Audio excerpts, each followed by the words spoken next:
Next tonight, we look at one of the most vigorous internal debates in the black community in the past 2 decades. It's the issue of changing from black to African American. It had only been 22 years since the last major name change had occurred. It happened just after a white racist shot James Meredith, the first black graduate of Ole Miss. The shooting occurred on a southern highway as Meredith was leading a voter registration march from Memphis, Tennessee to Jackson, Mississippi. It so enraged student activist Stokely Carmichael that as he emerged from a Greenwood, Mississippi jail where he had been held for his voter registration work, the first words to emerge from his mouth were "Black Power." It was the beginning of a major new phase in black confidence and self-assertion that captured the imagination and stirred the consciousness of black people all over the world. Now, according to some polls, a majority of black people have said they prefer the term African American. But the issue is far from settled. I prefer to be called African American because African American reflects the true nature of my cultural heritage. And I think it's better for you to be called black. What's wrong with that? It's different black. There's black Africans. There's black West Indians, you know. Black is beautiful. That's what I have to say. I'm an American, whether I'm a black American or what, don't make any difference. I'm just an American. You had the caucus in the election, they kept calling him Greek American, so being that every black person over here has African heritage, you know, it should be called African American. Editorials in both black and white publications generally supported the call to use African American.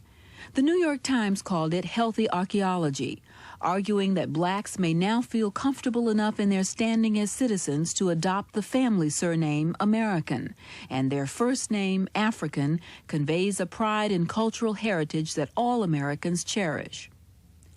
Said the Chicago Defender, as the world continues to shrink, Americans who speak to their Africanness with the African American title will likely find the cultural, education, and economic relationship with others much smoother.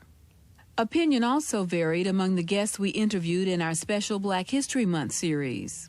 I always thought that Afro-American or African American was the appropriate designation. And there is some beneficial effects in acknowledging the reality, the African heritage and the American presence. But that's not the critical issue. The critical issue is gaining power. I believe that it is important for us as a people to think that we are connected to the world, because the African diaspora was for real. We were sent to different parts of the world. Well, naturally, it's our heritage, but all of us here are really educated and exposed to American life, so is that we really are, we have to dig back for this ancestry. I mean, I'm not an African.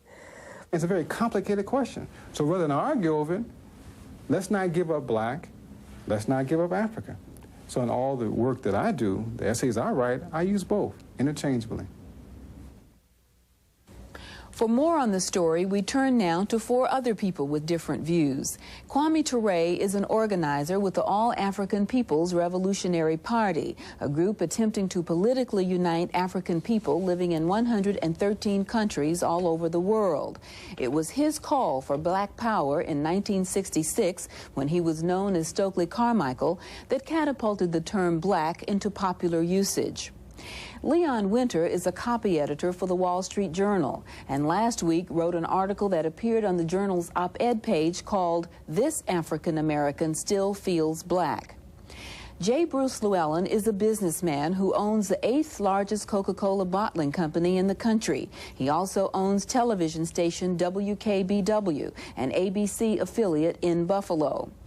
Ramona Edlin is president of the National Urban Coalition. She proposed the name change at the Chicago meeting of black leaders last December.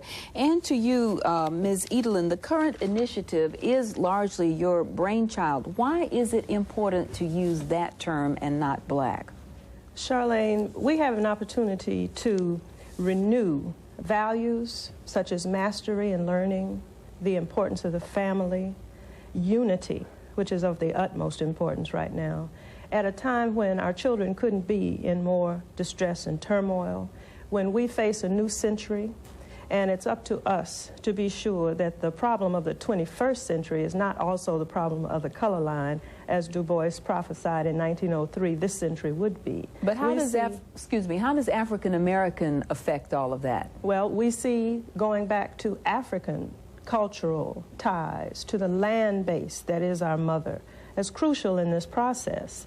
And what I'm hoping is that we can recreate some of the spirit of the movement years, particularly for the children, by going back to values which were stripped systematically from us, as we all know, when we were enslaved for 250 years in this nation. Mr. Winter, you don't want to change from black.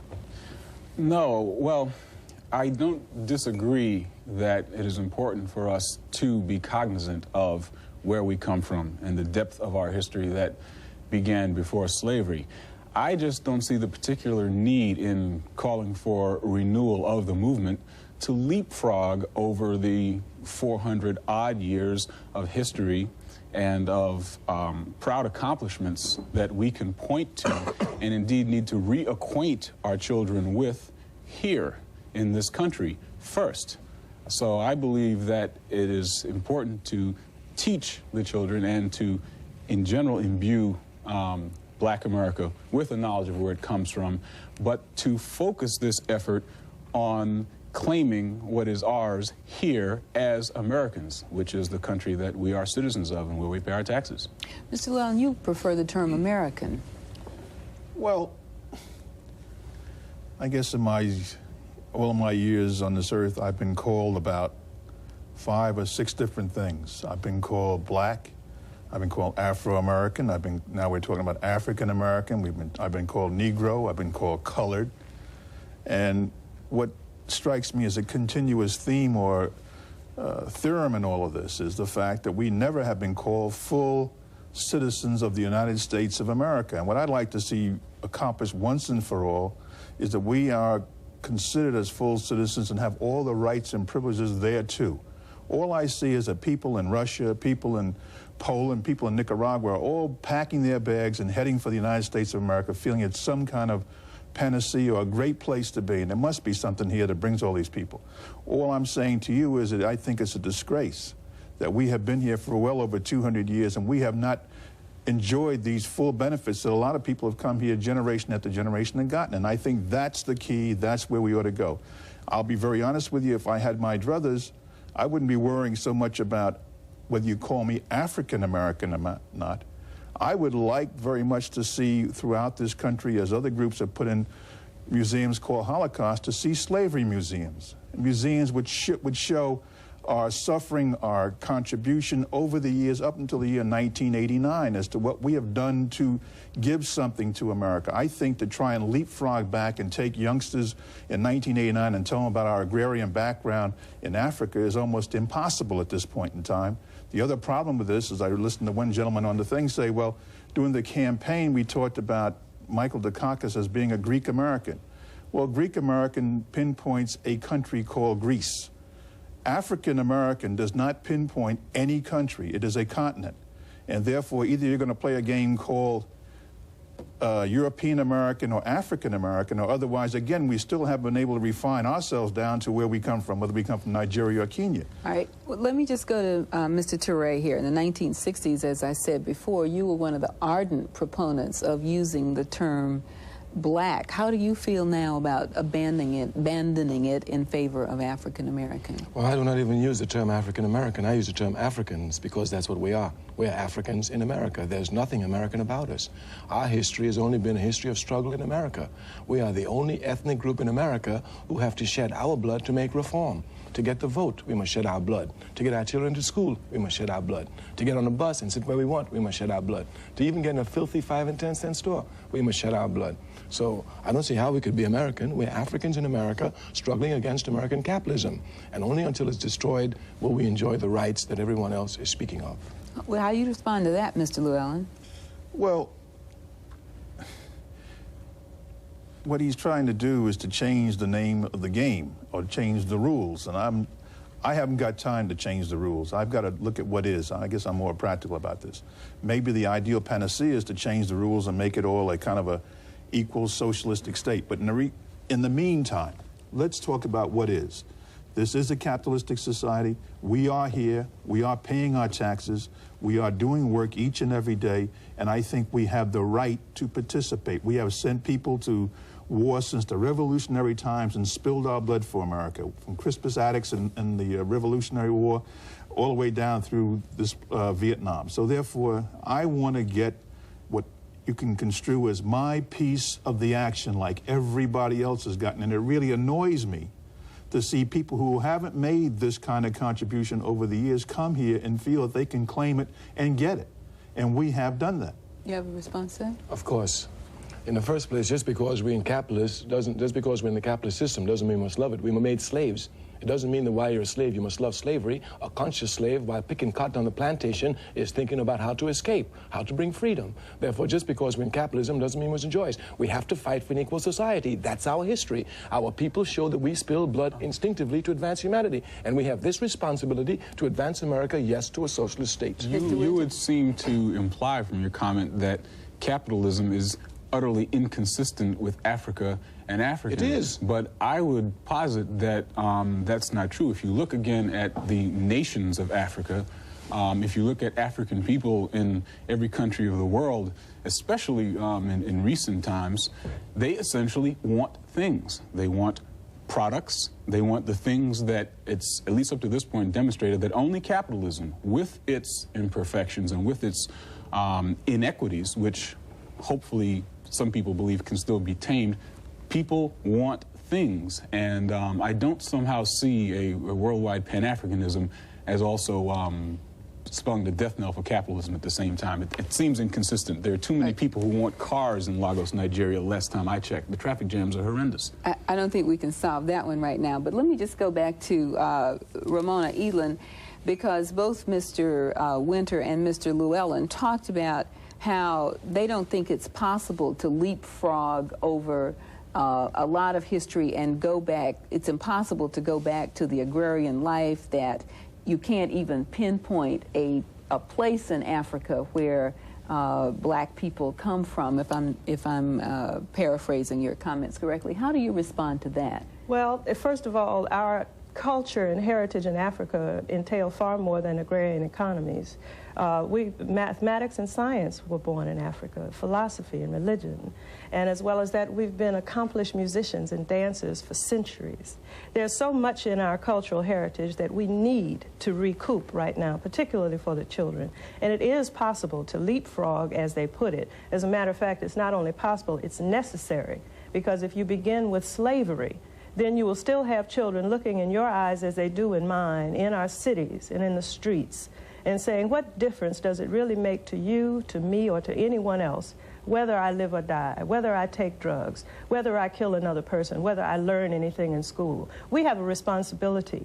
And I think that one way we can have a cultural renaissance is to identify with a land base that gave us the wonderful things about our nature and our culture. Mr. Llewellyn?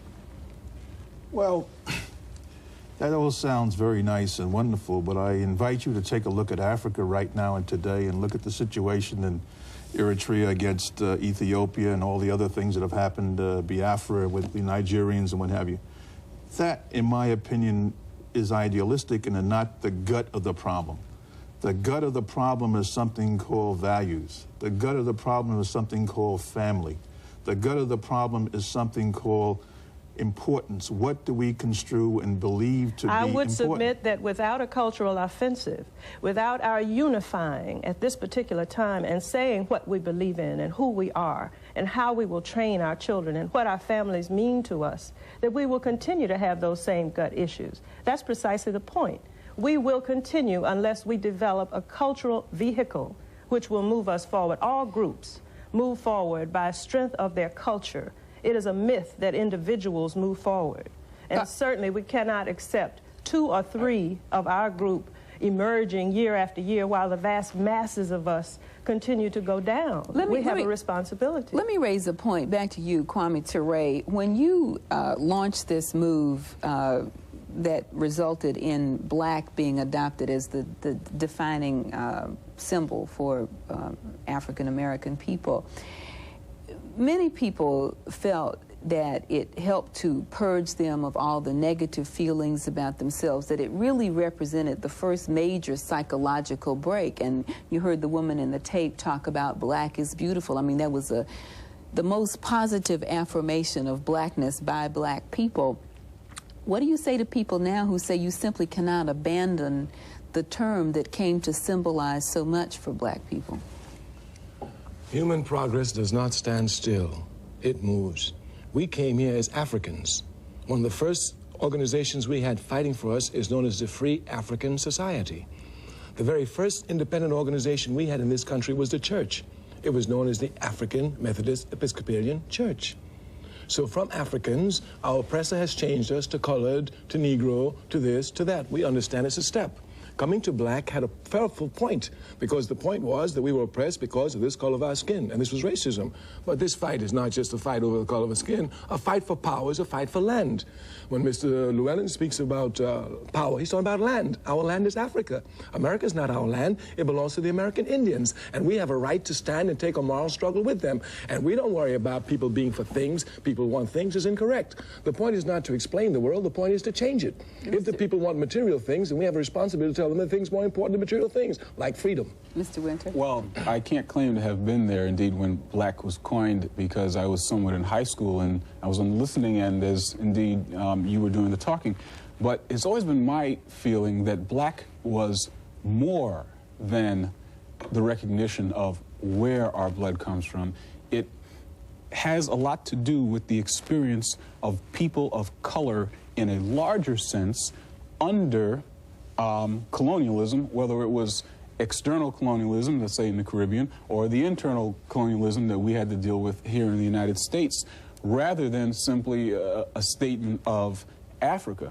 Because the fact is, we have become more than simply descendants of Africa. We have created a lot of what America is in our own image.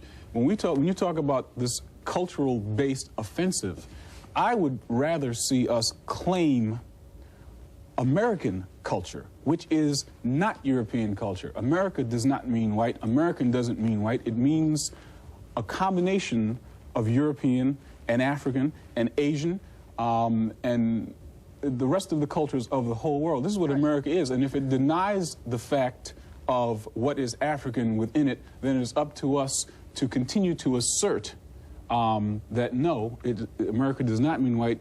America means a melting and a combination of things. I think that's the point. We are saying African and American, and not everyone is willing to say American, and not everyone is willing to say African. But the point is, we are trying to merge the two, and American society at this point in time does exclude the African reality. America is an African as well as a European invention. Well, we know that, but it isn't accepted widely as now. Let me ask you this, Ms. Eland. What is wrong? Hakeem Madabuti said a few moments ago that in his writing and everything, he's going to use both. I mean, is there a problem with using African American for those who choose to, and for those who choose to use black? No, I think we all will use both to a certain extent. First of all, it's going to be hard to break old habits that were very dear to us, and I certainly was along with Stokely in the days when the name was changed. But it is important to continue to draw the consciousness of our people to a set of values which were positive and productive for us. To call our mother's name is Africa. We are children without her if we leave that out, and I think that it's fair to say no one of us is satisfied with the status quo today.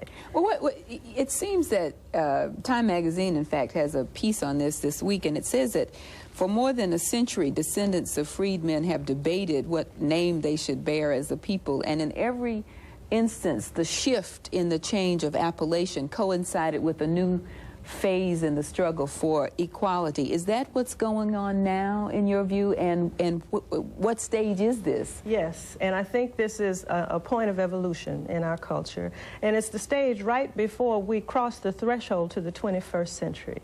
I think we are saying that there's a quickening of our will. We will not cross the threshold of the 21st century in the condition that we are today. All right, let me ask Mr. Winter, what do you think about that?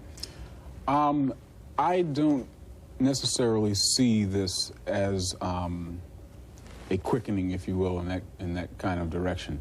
It seems to me that a move like this is an attempt more at a rhetorical assertion to sort of put a new name on things. But I don't see where it quite takes us to getting a better handle on what is immediately in front of us. Maybe I should say, Charlene, that the cultural offensive is going to entail agenda setting, goal setting, working together to achieve our purposes. As you well know, Charlene, in the movement years, when you decided to desegregate the University of Georgia along with Ham, we were unified around your decision. We were purposeful. We were powerful. There was a sense of destiny, and we achieved our goals. What we are so sadly lacking now is any sense of purpose or destiny. We are not setting agendas. We are not working together, though we're working very hard. But is that because we don't have the right name? Well, the name change is the first step in what we hope will be a self-conscious examination of our culture,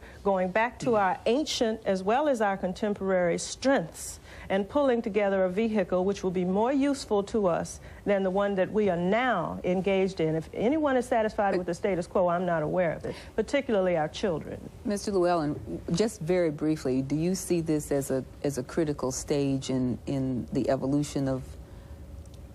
I swear, I do not know why people keep talking about what the container is called. It's what's the content of the container. This won't get us into the 21st century unless our kids can read, write, compute, and be able to compete in this country to make a living and to make progress. If that doesn't take place, we can put African American on them, we can put Negro on them, we can put anything you want to put on them, but they're not going to play the game in the 21st century because the field is getting tougher and tougher, and this not a level field. Who says you know? Wait, just a minute. Let me just get we're about to run out of time. Mr. Ture, a final comment on that point. The error of the thinking here is that most people think that Africans in America came here just like other immigrant groups did. All other immigrants came to America expecting a better way of life. We started in hell, which was a slave ship, and we're still in hell. This incorrect assumption makes it appear as if we've made a contribution with our culture. Our culture has been trampled upon, not the others. Any contribution we've made to America is the test of the strength of our culture in spite of this oppression. We are Africans, and that's exactly where we're going. Is that going to, is the term, in your view, is that where you end it? Is that where it stops? The content was African. The label has been changed to confuse us. If we came as Africans, how do we end up as Americans? How do we end up as... I would beg to differ here that my ancestors came here in a slave boat. They didn't. They came from the island of Jamaica, and they came on their own because they thought it was a better place to be than Jamaica. How did they get to Jamaica? They came as slaves to Jamaica. I was born in Trinidad. That's where the slave ship dropped them. We're all slaves. Right. We're all slaves. We can't solve this one. Jamaica, or who did you decide to drop in Jamaica? The white man dropped you in Jamaica and brought you to Mississippi. Right. So you don't define yourself by the enemy? No, I define myself as the fighting places where I'm at, not where I used to be or where I thought I was. So if you were fighting on a slave ship, so if you're fighting on a slave ship, we fought on the slave ships. We fought on the slave ships. Did you call yourself a warder? And you're still fighting in 1989, right here in New York City. Until Africa is free, we won't be free. All right, one final practical note. Mr. Winter, you're the only editor here. How should the media deal with this? As you can see, there's a debate over the issue. What about newspapers, television, books, magazines? I mean, should they continue to use, Haki said he was going to continue to use both. I mean, what kind of guidance do you think should apply there? Well, speaking immediately for newspapers, and again, while I don't represent directly the Wall Street Journal here, I can tell you that they have discussed this issue recently and concluded that they will wait and watch to take the general standard of what comes to be common usage among black people in general, as at least we'll call it now, and moreover among academics and political and social leaders and that sort of thing. And if a consensus appears to emerge, then style changes will probably be forthcoming at our paper, and I believe in fact the New York Times has said similar things, which is about all they can do, because to them it's, well, there's something going on there in the community and we don't really know what to make of it. All they want to know is that they really don't want to offend anyone in the end. If it becomes apparent that everybody wants this, then they'll likely go along, although they will use people of color in the media as sounding boards to make the decision. Well, I'm sorry, we'll just have to wait and watch and see what happens because we're out of time. Ms. Elin in Washington, thank you for being with us. Mr. Winter, Mr. Llewellyn, and Mr. Ture. Africans.